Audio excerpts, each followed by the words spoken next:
Politics is the art of seduction. Which proved themselves to be a greater seducer, President Trump or President Kennedy? I'm Dan Roberts, producer and host of Public Radio's A Moment in Time.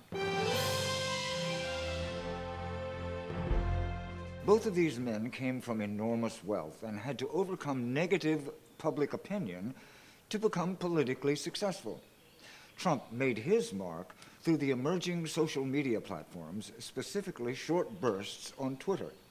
Kennedy used humor to overcome the perception that he was a political lightweight. We hope you enjoy this chapter from my book, Master Presidential History in 1 Minute a Day. The election of 1880 had a very close outcome. The ticket of James A. Garfield and Chester A. Arthur prevailed over the Democratic candidate Winfield Scott Hancock, but the margin of victory was less than 10,000 votes. Voting in the Electoral College was more decisive. Garfield won 48.3% of the popular vote and got 214 electoral votes. Winfield Scott Hancock won 48.2% of the popular vote, but only received 155 electoral votes. Garfield, along with Presidents Hayes and Grant, believed that the government hiring was corrupt and needed serious reform. He had a dispute with Senator Roscoe Conkling of New York, and this struck at the heart of the patronage or spoils system, a method of staffing the government which reached scandalous proportions beginning with the Jackson administration. If you wanted a job in the government, you had to support a winning candidate. In addition, job seekers were expected to make monetary donations in the form of campaign contributions to enrich the party. This arrangement was little more than a series of ill-disguised bribes and cried out for reform. President Garfield would contribute to this reform, but in a way no one could conceive in the early days of his term. As Garfield began to put together his administration, he attempted to balance the factions in the Republican Party between the stalwarts, supporters of former President Grant, led by Senator Conkling, and counted in its ranks Vice President Arthur.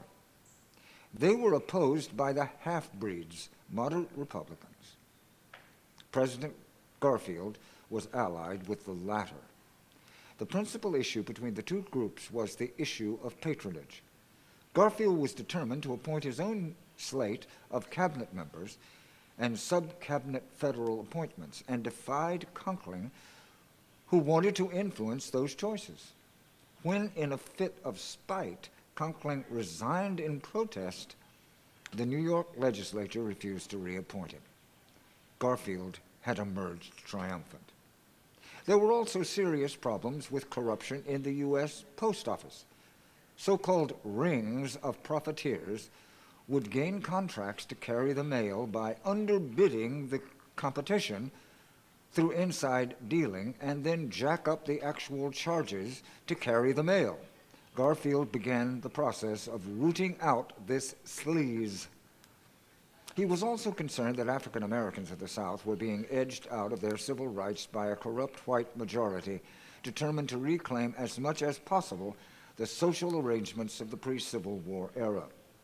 Garfield proposed a system of universal education funded by the federal government, which would benefit all races and lift many blacks and poor whites out of illiteracy. Congress rejected this proposal during Garfield's administration. He continued to appoint African Americans and Southern Republicans to prominent government positions, hoping by this to mitigate the lock-on politics in the South held by the Democrats. Thanks for joining me here from the University of Richmond. Order my books online at Amazon.com, IndieBound.org, or wherever fine books are sold. And receive the daily transcript from my radio program, A Moment in Time.